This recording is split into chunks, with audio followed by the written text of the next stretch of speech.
Hello there, good evening and welcome. This is Abuja Dispatch, a program that we specially dedicate to bring to your living rooms those events and issues, and indeed those characters that have shaped the entire landscape of the federal capital city, Abuja, in the last 7 days. Adegboyega Arogbodo is my name. Let's start off with those stories that made up our news headlines in the outgoing week.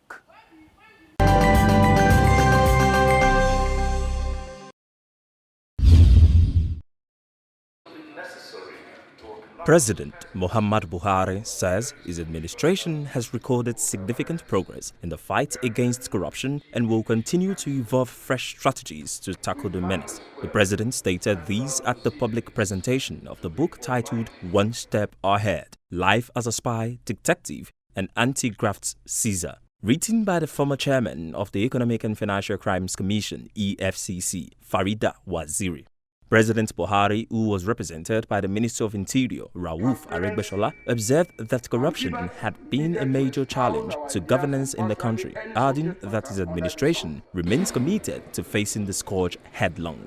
The Catholic Bishop of Sokoto Diocese, Reverend Dr. Matthew Kuka, represented during his presentation, advocated that fight against corruption be addressed through improved human development and effective deployment of technology across every spectrum of the national life.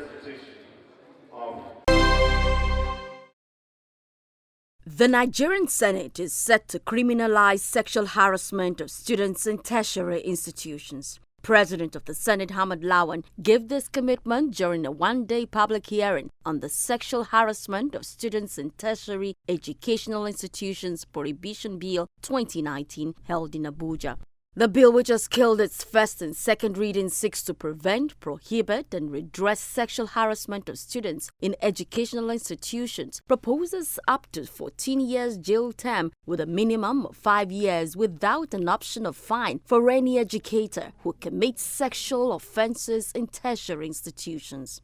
Senator Ahmed Lawan, who was represented by the majority leader, Senator Abdullahi Yahya, was of the opinion that sexual harassment bill should not be limited to only academic institutions. It should also include workplaces, homes, which are infractions that desire the full weight of the law. The hearing was presided over by the Chairman Senate Committee on Judiciary, Human Rights and Legal Matters, Senator Okoyemi Bamidele, who explained that the bill seeks to criminalize the act of neglect or failure by administrative heads of tertiary institutions to address complaints of sexual harassment within a specified period.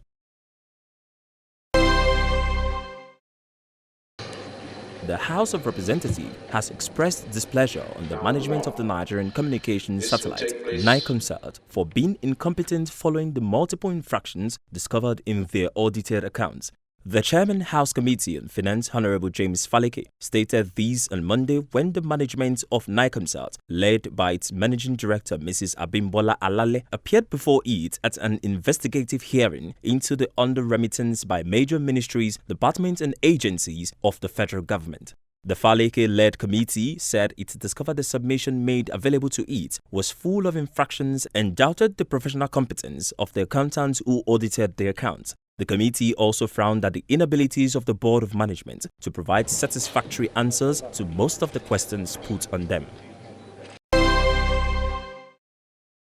The National Judicial Council has reaffirmed its commitment ensuring a corruption-free judicial space in the country. The Secretary of the Council, Ahmed Gambo Sali, noted this while on the fitness road walk with members of the NJC in Abuja. Sali said all the stakeholders in the nation's economy and socio-political space need to key into the vision of the present administration towards cleaning the polity of corrupt tendencies. The fitness walk, which commenced from the NJC headquarters, went through the major judicial landmarks in the nation's federal capital territory, including the Supreme Court of Nigeria, Federal Ministry of Justice, and the Federal High Court.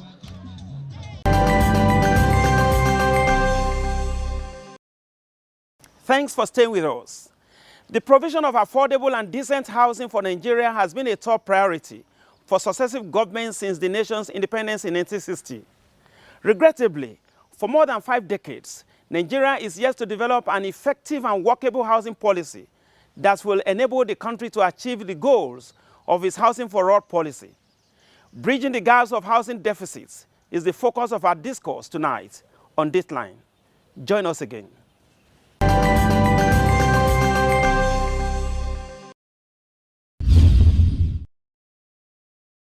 In every economy, providing affordable housing is a strategic national imperative to guarantee the well-being and productivity of the populace. As at 1991, when the National Housing Policy was promulgated, Nigeria was said to have a housing deficit of 7 million units. For close to a decade now, the figure has been put at 17 million, thus putting into question the reliability of these statistics.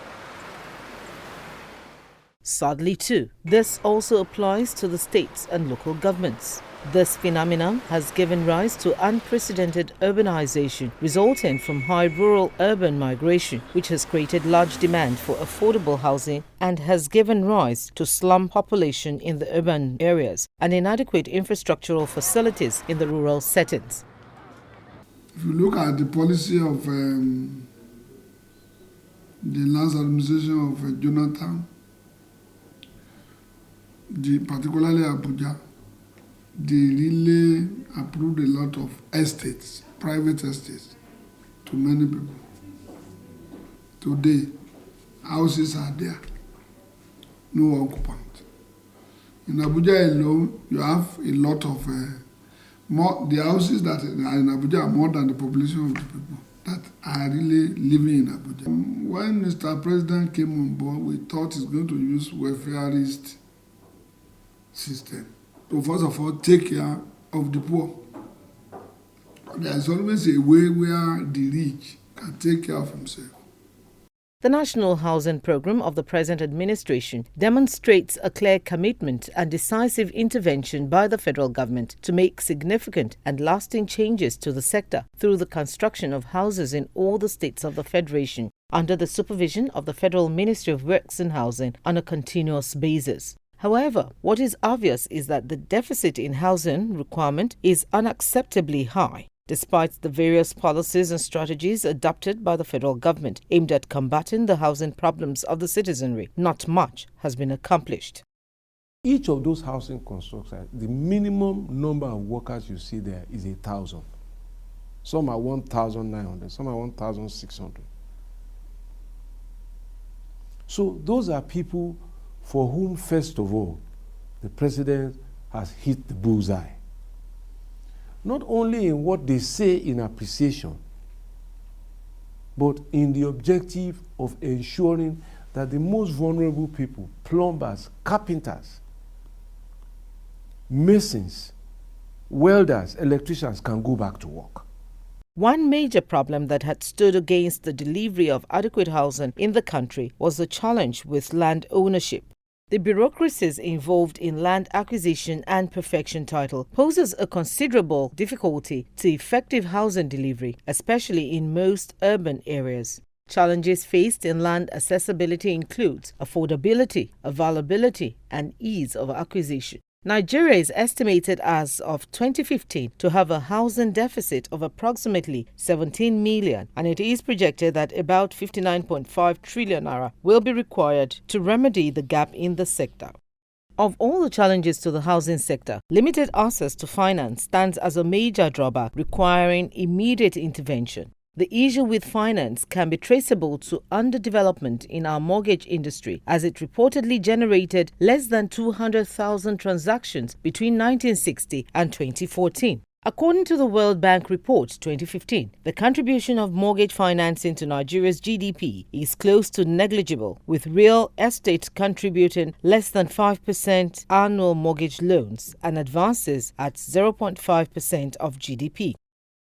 Federal Mortgage Bank is the government agency for dealing with housing finance and access to credit for housing. So they work under the Ministry of Works and Housing. So what have they been doing? Between 2015 and 2019, they issued 5,301 mortgages over the 4 years.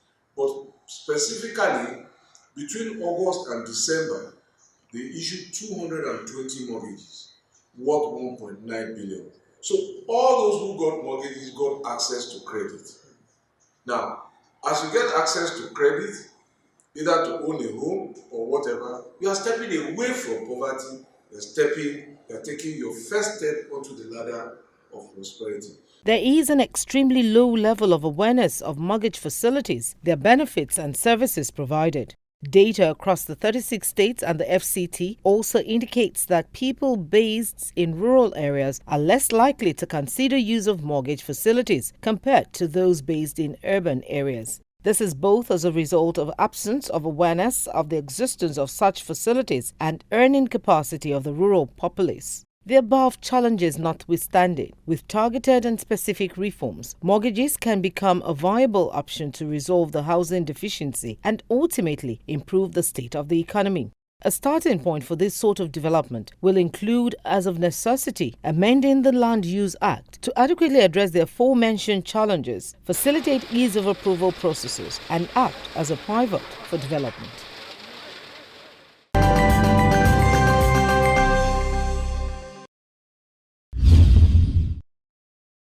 Welcome to this segment of our program, Split Views. And just like the continuation of the discourse on housing deficits, we are having in our studio an architect by profession and the permanent secretary in the Federal Ministry of Education, Architect Sonny Echono. You are welcome to the program, sir. Thank you very much for having me on the program. Now, sir, how will you describe the state of housing sector in the country right now?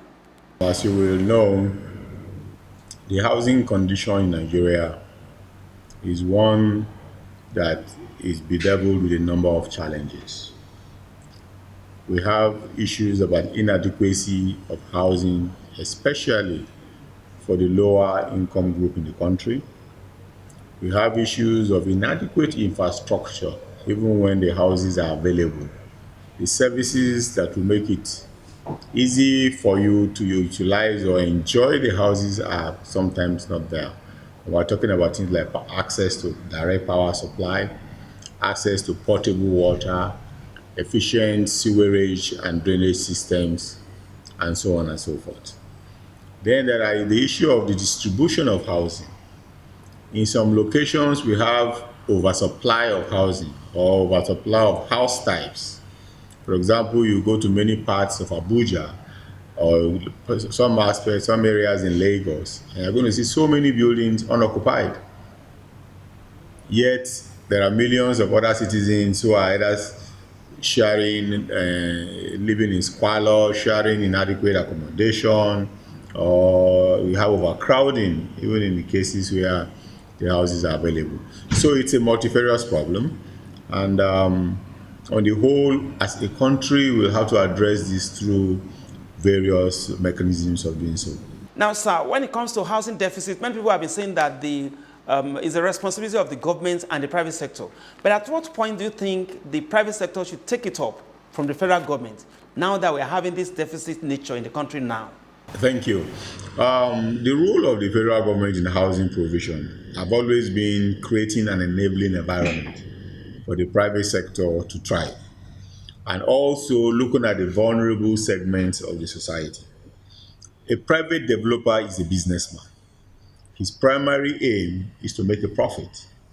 So naturally, a developer will not invest his resources where he cannot recover the full cost of his investment as well as make a healthy profit. That's why they tend to target upper, medium, and high income housing. They also tend to develop housing in areas where there is what we call effective demand.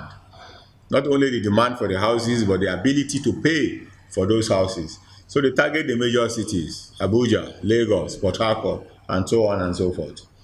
But if you want to now address the lower rung of the ladder in terms of those who actually need the houses, most of those who are in the upper income bracket either already own houses or can't afford any form of accommodation that you make available. Whereas for the lower income group, for them, it is an existential threat. Many public servants, for example, have that fear of retirement because they have not been able to provide homes for themselves. And for others who are not in the formal economy, even the process of accessing loans is so tedious and is so cumbersome for them that they are clearly outside the mortgage system. So invariably, what we need to do in this country to address these challenges are threefold, three things. First, yes, we have restructured the mortgage system. We have now designated Federal Mortgage Bank as a bulk lender. And there are primary mortgage institutions out there. There's Red Hand and some other actors who can not only access cheap funds for housing construction, thereby reducing costs, but also that individuals can access long-term loans and then be able to pay instrumentally. The federal government has a stabilizing effect on the market through housing construction. The moment the federal government builds its own houses, A, it can target social housing, the lower income. B, it can moderate the prices because there are alternatives. It provides an alternative. It also provides an opportunity for it to research, to showcase new ways of doing things, less expensive ways, use of local building materials, cost reduction measures, use of new technologies and techniques to ensure that we bring down housing costs. And that is what the intervention is about. The federal government is never going to be able to provide all the houses that Nigerians need. 80% of the houses will still have to be provided by the private sector. And that type of housing can either be done by real estate development companies or by individuals like me and you who may choose to build our own house. Either way, we need access to cheap funds. We need to simplify the process of getting planning approval. We need to have ease of getting consent in terms of governor's approvals, in terms of release of C of O, because those are the instruments that you require to be able to access even these loans we talk about. Sir, as an architect, can you just tell me what do you consider to be the roles of the architect when it comes to, housing standard? Particularly these days we have cases of house collapse, building collapse in the cities and even in the rural areas. What should be the standard to be considered as an architect now? When we begin to operate it too, architects advise you on things like your maintenance plan, how and when you should carry out maintenance. Whether it's going to be in phases, it's going to be planned, or even the very routine ones that you do on a day-to-day basis, so that the buildings do not fall into disrepair and you're having to spend so much money to rehabilitate them. So these are some of the things we are doing. Indeed, as I speak to you, one of the things we'll be doing in the next few weeks, commencing in the next few weeks, is to carry out an audit of our public buildings. We want to ensure that those public buildings, starting from school, because you are putting children, you are putting people's kids at risk if you do not ensure that it is a conducive learning environment for them. So you hear issues about security will be considered, even issues about the functionality and the efficiency of those buildings. For example, many of our public buildings, including schools, are not accessible to people with disabilities. This is a long accepted practice that every public building must be accessible to those on wheelchair or those with disabilities. Similarly, we've had situations where certain facilities are not as dysfunctional, yet we tend to use the building. So we want to ensure that we cultivate a habit of constant maintenance of our infrastructure, of our buildings, to ensure that they are in optimal functional condition at all times. Sir, congratulations in advance. We get to know that you are becoming the president of the Nigerian Institute of Architects anytime from now. Sir, what are those things that you want to really bring to the play when it comes to improving the standard of buildings across the land? This has been one of the biggest challenges of our generation. And there are so many things that we need to do, starting from the basics, ensuring that those who take responsibility for the design and construction of buildings in our country are qualified. Two, we are going to ensure strict adherence to specifications. We do not want contractors or building owners trying to cut corners. In an attempt to either maximize your profit or reduce costs, you end up endangering the lives of millions of people. We also have all around the country, we have a regulatory arm, Architects Registration Council of Nigeria, and we are going to we have offices in all the states. They are working with state chapters of the Nigerian Institute of Architects to ensure that we now carry out building inspections. People go on their own and look around wherever construction is going on to assist the planning authorities in those states on surveillance to ensure that the right and qualified people are engaged in doing the work, that those who are operating on the sites have the right and permit to do so, and that the nature of operations on site are consistent with whatever approvals they have. So by the time we do this and we impose the stiffest of sanctions, any professional that is engaged in any of these abuses or any is punished and publicly, if you like, sanctioned, it will deter the quacks that are trying to encroach into the space.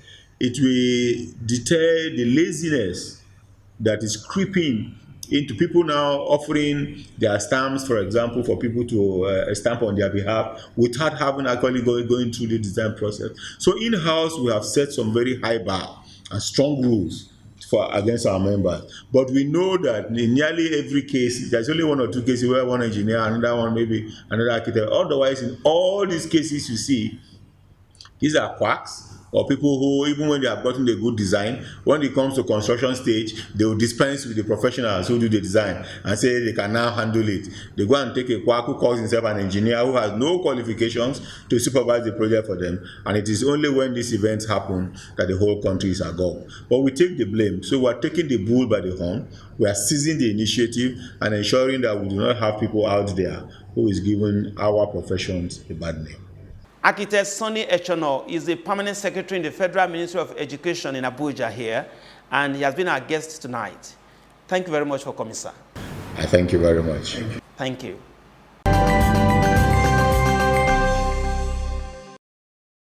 That is how far time can permit us tonight on Abuja Dispatch. For further comments, information, and suggestions, you can reach us out on our various social media platforms.